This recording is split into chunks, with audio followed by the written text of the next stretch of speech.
नमस्कार, BPL news में आप सभी दोस्तों का एक बार फिर से बहुत बहुत स्वागत है। दोस्तों आज हो गया है 7 जनवरी, जो फटाफट ब्रेकिंग न्यूज़ निकल के आ रही है। दोस्तों एक एक करके जानेंगे, बड़ी खबर निकल के आ रही है। पहले आपको बता दें, फिलहाल कल किसानों के चक्का जाम के बीच राकेश टिकैत ने किया आर पार का ऐलान। बोले मोदी सरकार अगर नहीं सुनी और काले कानूनों को नहीं रद्द किया, पूरे देश भर में करेंगे आंदोलन, अक्टूबर तक यूं ही चलता रहेगा आंदोलन। दूसरी बड़ी अपडेट में निकल के आ रही है, आपको बता दें फिलहाल शंकराचार्य बरसे, जी हाँ बड़ी खबर, सरकार पर, मोदी सरकार पर बरसे शंकराचार्य। बोले अयोध्या में राम मंदिर नहीं, विश्व हिंदू परिषद का कार्यालय बन रहा है। जी हाँ, बड़ी फटकार लगाई है, कहीं ना कहीं तरीके से अब आपस में ही टकराहट मस्ती नजर आ रही है। तीसरी बड़ी अपडेट निकल के आ रही है, तमिलनाडु के नेताओं से बोले अखिलेश किसानों की मांगे न मानकर हठ धर्मी कर रही है केंद्र सरकार। जी हाँ, जानेंगे अखिलेश यादव ने तमिलनाडु के नेताओं को संबोधित क्यों किया है। इस बीच दोस्तों बड़ी खबर निकल के आ रही है, जहां पर पॉप स्टार रियाना के खिलाफ भी शिकायत दर्ज कर दिया गया है। जी हाँ, जिन्होंने उठाई थी खास करके किसानों के मुद्दे की आवाज़, अब उन पर भी भारत में एफआईआर दर्ज हो गया है। तो अब आप समझिए, इसके बारे में आपको बताएंगे। सचिन तेंदुलकर को शरद पवार ने दी नसीहत, अपने क्षेत्र से अलग विषय पर बोलने से बरतें सावधानी। जी हाँ, ये बड़ी खबर निकल के आ रही, कहीं ना कहीं सचिन तेंदुलकर का भयंकर विरोध हो गया। राज ठाकरे ने भी चेतावनी दी है। तो सब कुछ खबर एक एक करके विस्तार से बताएंगे, लेकिन उससे पहले चैनल को सब्सक्राइब नहीं किया तो चैनल को सब्सक्राइब करें। किसानों के प्रदर्शन को आप कैसे देखते हैं, कमेंट के माध्यम से अपनी राय दें। और यूपी में 2022 के चुनाव में इसका क्या प्रभाव पड़ेगा, क्या फर्क पड़ेगा, इससे आप भी कमेंट के माध्यम से अपनी राय दें। दरअसल पहली बड़ी खबर निकल के आ रही है, आपको बता दें फिलहाल चक्का जाम के बीच खत्म हुआ कल चक्का जाम। देश भर में किसानों का प्रदर्शन होता रहा। इस बीच दोस्तों देश भर में आंदोलन के बीच बड़ी खबर निकल के आ रही है। दरअसल किसान संगठनों द्वारा किए गए चक्का जाम को दिल्ली पुलिस के पीआरओ की ओर से बताया गया है कि कल 26 जनवरी को हुई से हिंसा के भारी विरोध और भारी अव्यवस्था के बीच किसानों का प्रदर्शन हुआ। और खास करके किसानों के प्रदर्शन पूरी तरीके से कहीं न कहीं तरीके से आर पार का ऐलान कर दिया था, और किसानों ने स्पष्ट कर दिया कि किसान कभी झुकने वाले नहीं। राकेश टिकैत ने कहा सरकार को झुकना ही पड़ेगा और इस काले कानून को रद्द करना ही पड़ेगा, वरना पूरे देश भर में इसी तरीके से प्रदर्शन हो गया और खास करके अक्टूबर तक यूं ही प्रदर्शन जारी रहेगा। स्पष्ट तरीके से राकेश टिकैत ने कहा कि ये प्रदर्शन 6 अक्टूबर तक जारी रहेगा, सरकार को झुकना ही पड़ेगा।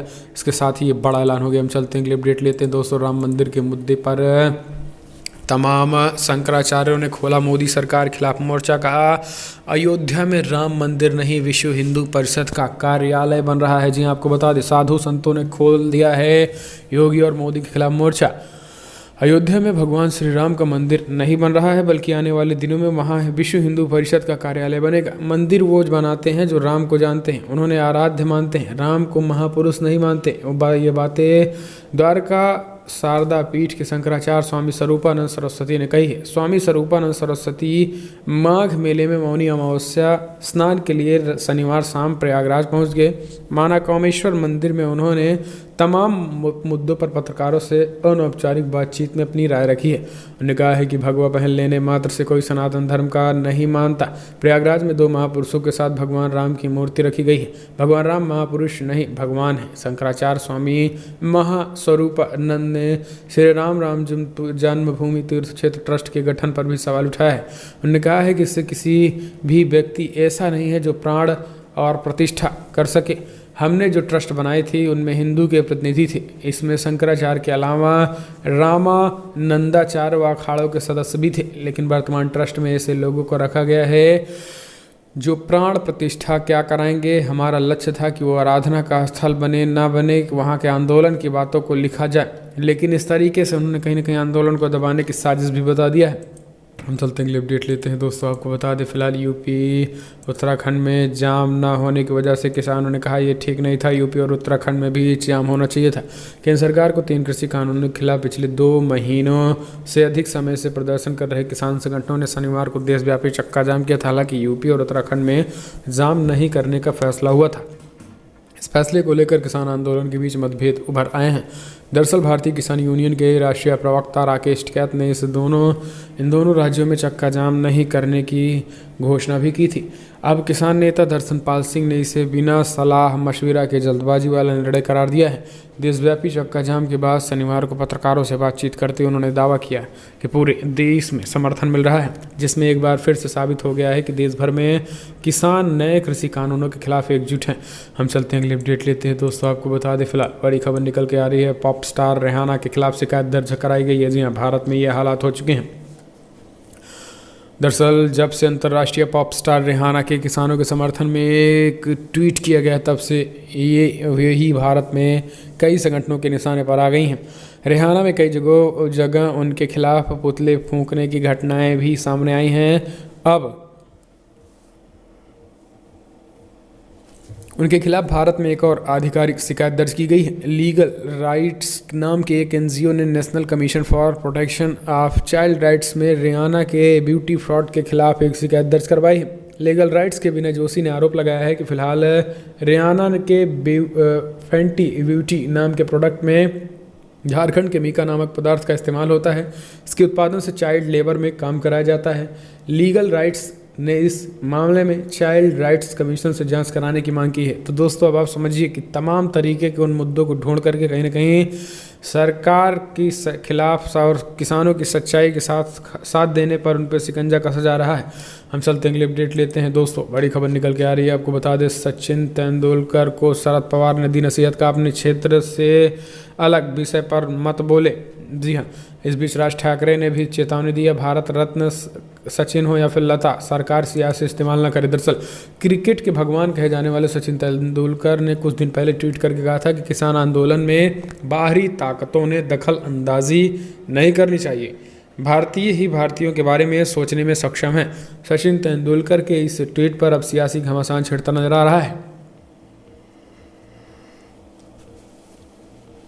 राष्ट्रवादी कांग्रेस पार्टी एनसीपी के अध्यक्ष शरद पवार ने सचिन को अपने क्षेत्र को छोड़कर किसी अलग विषय पर बोलने में सावधानी बरतने की सलाह दी है। इस बीच शरद पवार ने शनिवार को पुणे में पत्रकारों से बातचीत करते हुए सचिन तेंदुलकर और लता मंगेशकर के किसान आंदोलन को लेकर दिए बयान पर प्रतिक्रिया व्यक्त करते हुए नाम लिए बगैर कहा है कि फिलहाल इसे जो राय इन्होंने रखी है उससे जनता में नाराजगी है। उन्होंने कहा कि किसान आंदोलन को बदनाम करने के लिए सत्ताधारी दल के नेता कभी आंदोलनकारियों को खालिस्तानी कहते हैं तो कभी कुछ और कहकर बदनाम करने की कोशिश कर रहे हैं, और इसी को लेकर शरद पवार ने बड़ा हमला बोला। इस बीच राज ठाकरे ने भी मोदी सरकार पर हमला बोलते हुए कहा है कि सरकार सचिन हो या फिर लता, भारत रत्नों को कहीं ना कहीं अपने सियासी फायदे के लिए इस्तेमाल ना करे तो ज़्यादा ही ठीक होगा।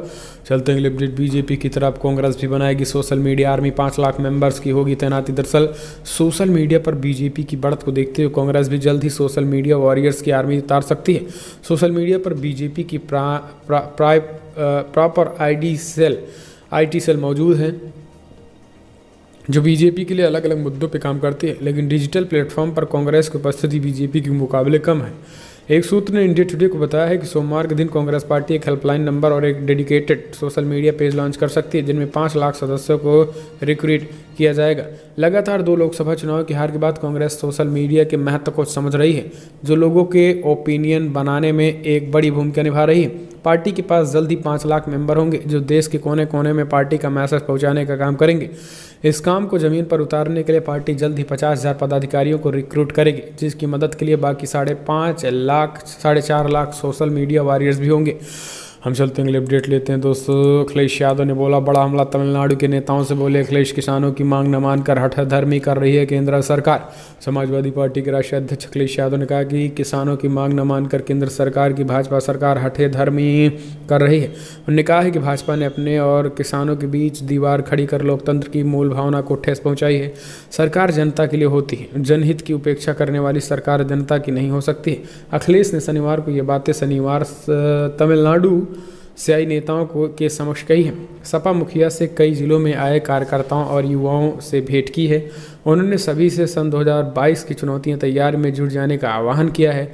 इन चुनावों से भविष्य की राजनीति की दिशा दशा तय करने और भाजपा के षड्यंत्र से सावधान रहने की जरूरत को भी उन्होंने जोर दिया है। हम चलते हैं अपडेट लेते हैं। दोस्तों बिग ब्रेकिंग निकल के आ रही है, जहाँ पर किसान आंदोलन के बीच इमरजेंसी ऐप लॉन्च करेगी किसान सोशल आर्मी, मिलेगा किसान आंदोलन का हर अपडेट। जी हाँ, दरअसल दिल्ली के टिकरी बॉर्डर किसान आंदोलन स्थल को 2 दिन के अंदर किसानों के लिए एक इमरजेंसी ऐप लॉन्च करने की तैयारी हो रही है और ये ऐप सभी किसानों के फ़ोन में होगा, जिस पर कई किलोमीटर तक फैले आंदोलन की हर अपडेट किसी के भी फ़ोन में डाली जा सकेगी। धरना स्थल पर धीमी इंटरनेट सेवा के कारण किसानों को हो रही परेशानी से निपटने के लिए किसान सोशल आर्मी ने ये इमरजेंसी ऐप लॉन्च करने की योजना बनाई है। शनिवार को ऐप की लॉन्चिंग को लेकर महत्वपूर्ण बैठक होनी है। तो ये बड़ी खबर संयुक्त किसान मोर्चा की ओर से जारी कर दिया गया है। तो दोस्तों फिलहाल बड़ी खबर इतना, लेकिन अगर आपको वीडियो पसंद आए तो लाइक करें, शेयर करें, कमेंट के माध्यम से आप अपनी राय देना ना भूलें। इस वीडियो में इतना ही दोस्तों। जय हिंद, जय भारत।